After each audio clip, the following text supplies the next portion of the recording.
Hello વિદ્યાર્થી મિત્રો, હું તમારું માનવ ક્લાસીસમાં ફરી હાર્દિક સ્વાગત કરું છું। તો આજે આપણે ફરી પાછા આઈડિયલ સ્વાપોથીનું સોલ્યુશન ધોરણ 6 નું પાર્ટ 4 નું હિન્દીનું સોલ્યુશન લાવી રહ્યા છીએ। તો ફટાફટ આપણી ચેનલને લાઈક એન્ડ સબસ્ક્રાઇબ કરવાનું તો ભૂલવાનું નથી, પણ બીજાને પણ શેર કરો જેથી એ પણ અમારા વિડીયો આઈડિયલ સ્વાપોથીના સોલ્યુશનના જોઈ શકે। તો ચાલો આપણે પાર્ટ 4 નું સોલ્યુશન કરવાનું સ્ટાર્ટ કરીએ। પહેલાનું નામ જોઈ લઈએ તો કે પાર્ટ 4 પુસ્તક हमारी मित्र एनु प्रकार शू छे? पत्र छे, એટલે કે પત્ર સ્વરૂપે આપેલું છે। તો કે मुंद्रा किस जिले में आया है? तो के कच्छ। पूजन ने पत्र में किसके महत्व के बारे में लिखा है? तो के किताबों।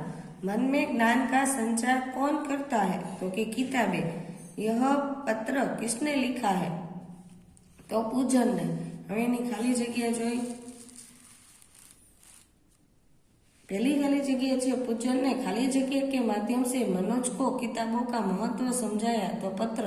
किताबें खाली जगह का स्रोत है। ज्ञान खाली जगह हम सब की मित्र है। किताबें। किताबें ज्ञान और विज्ञान को खाली जगह रखती है। तो के गतिमान।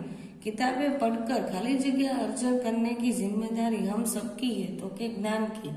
હવે નીચે તમને એક દો વાક્ય કે ઉત્તર લીખીમાં આપેલા છે। पहला प्रश्न है पत्र किसने किसको लिखा है? तो के पत्र पूजन ने अपने मित्र मनोज को लिखा है।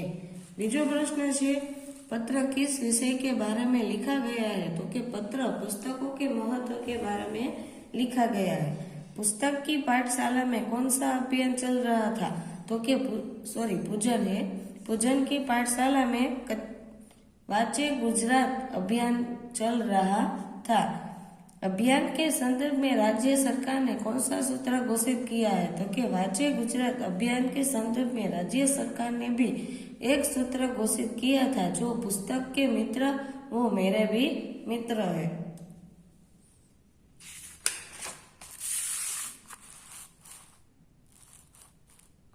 आठवां प्रश्न है किताबों के विषय में गांधी जी ने क्या कहा है? तो कि किताबों के विषय में गांधी जी ने कहा है कि पुस्तक के मन के लिए साबुन का कार्य करती है।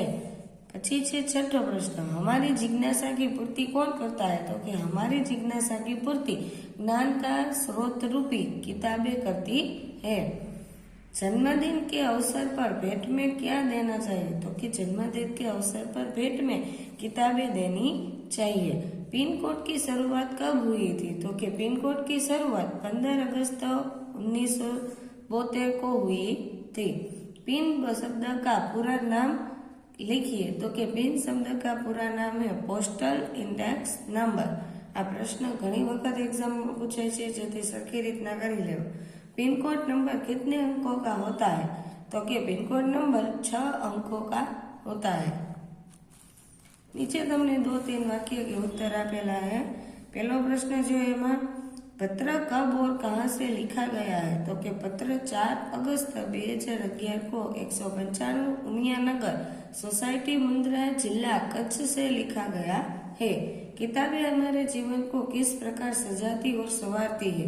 तो कि किताबें हमारे जिज्ञासा की पूर्ति कर ज्ञान और विज्ञान को गतिमान रखती है। इन्हें पढ़कर हम हमारे जीवन को सजाते और संवारते हैं।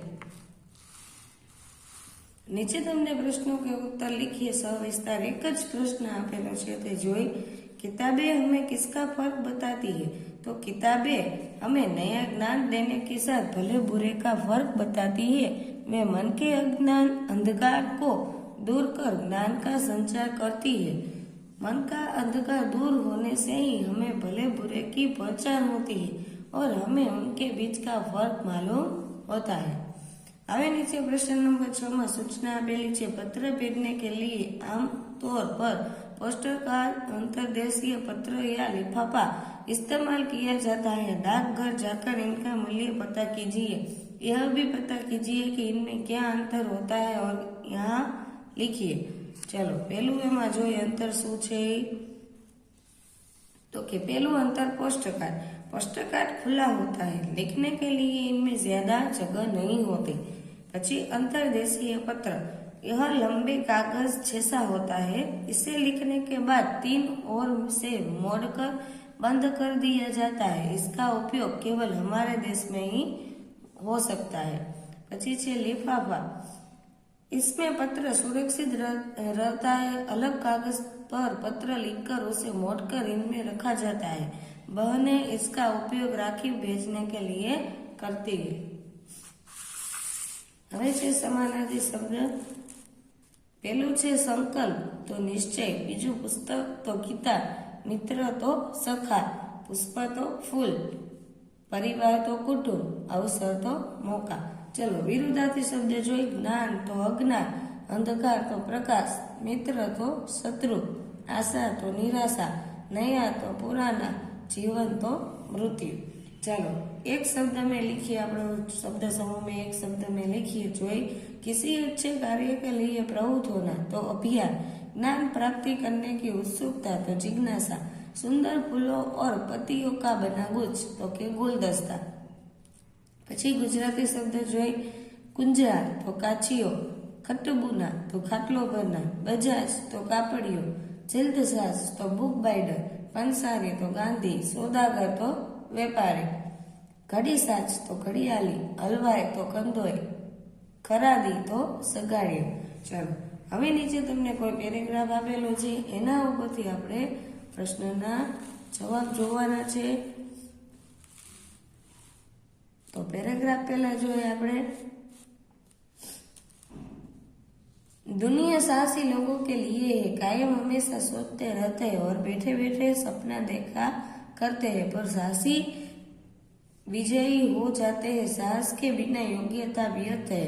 आलसी आदमी तो मन के लड्डू ही खाते हैं, मगर वो कर्मवीर है, वे सफलता प्राप्त कर लेते हैं। कायर भय के सामने कांपने लगता है, साहसी का लहू भय को देखकर जोश से भर जाता है, साहस के बिना बड़ा दिल डोल किस काम का।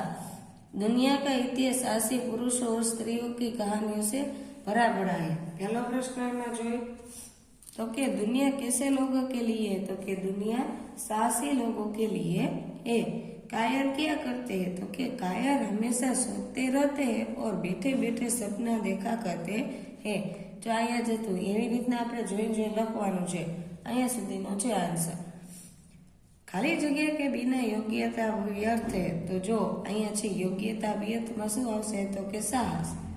પછી છે सफलता किसे प्राप्त होती है, तो कि जो कर्मवीर होते हैं उन्हें सफलता प्राप्त होती है। પછી છે भय को देखकर कायर और साहसी क्या करते हैं, तो कि भय को देखकर कायर कांपने लगता है और साहसी का लहू जोश से भर जाता है। दुनिया का इतिहास किससे भरा पड़ा है, तो कि दुनिया का इतिहास साहसी पुरुषों और स्त्रियों की कहानियों से भरा पड़ा है। पाछळ જોઈ લે કઈ છે। ચાલો હજી છે એક પ્રશ્ન, मन के लड्डू खाना मुहावरे का अर्थ दीजिए, तो कि मन के लड्डू खाना मुहावरे नो अर्थ है विचारों में खोया रहना। चलो પછી હવે નીચે આપેલું છે, अगर आप किसी को चिट्ठी लिख रहे हैं तो पता किस क्रम में लिखे, यह दी गई जगह में लिखिए। तो कि गली मोहल्ले का नाम, घर का नंबर, राज्य का नाम, खंड का नाम, कस्बे शहर गांव का पिन कोड नंबर। चलो पहला અહીંયા ઘરનું નામ લખવાનું, ઘરનો નંબર લખવાનો, પછી ગલી મોહલ્લે કા નામ, પછી ખંડ કા નામ, પછી કસ્બે અથવા શહેર ગાંવ જ્યાં રહેતો એ, અને રાજ્ય કયું છે અને એનો પિનકોડ નંબર લખવો પડે। પછી નીચે આપેલું છે પ્રશ્ન નંબર 13, अपने मित्र को जन्मदिन बधाइयों के संदर्भ में पत्र लिखिए। जो અહીં આપેલું છે 161 ગોરી ભવન, પછી ડોક્ટર કલામ રોડ, અમદાવાદ 380006, दिनांक 10/4/2017, प्रिय मित्र ध्रुव, नमस्कार। પછી લખેલું છે जन्मदिन की दावत में शामिल होने का तुम्हारा पत्र मिला, मुझे बहुत खुशी हुई। मेरी ओर से इस खुशी के मौके पर हार्दिक बधाइयाँ स्वीकार करो। मेरी ईश्वर से प्रार्थना है कि तुम हमेशा स्वस्थ रहो और तुम्हारी सभी मनोकामना पूर्ण हो। तुम्हें पता है कि कुछ दिनों बाद मेरे चाचा जी की शादी है और हम सभी गांव जा रहे हैं, इसीलिए मैं जन्मदिन की दावत में शामिल नहीं हो सकूंगा। मुझे माफ करना, मैं तुम्हारे लिए कुछ भेंट भेज रहा हूँ, कृपा उसे स्वीकार करना। तुम्हारा प्रिय मित्र मन। આવી રીતના પત્ર લખી શકાય। અને નીચે प्रश्न नंबर 14 में तुमने શું કીધું કે अपने आसपास की किसी भी घटना का वर्णन करते हुए अपने मित्रों को पत्र नोटबुक में लिखिए। तो ચાલો એ તમારે નોટબુકમાં લખવાનું છે તમારી રીતે। તો આપણે આ વિડીયોને અહીંયા વિરામ આપશું। આઈ હોપ અમે એવી આશા રાખીએ છીએ કે તમે અમારી ચેનલ સાથે જોડાયેલા હોય, અને ન જોડાયેલા હોય તો ફટાફટ લાઇક એન્ડ સબસ્ક્રાઇબ કરી નાખો અને બેલ આઇકન દબાવી દો, જેથી અમારી દરેક નોટિફિકેશન વિડીયોની તમને મળતી રહે। અને શેર પણ કરો, જેથી ઘણા બધા લોકોને અમારા વિડીયો પહોંચી જાય।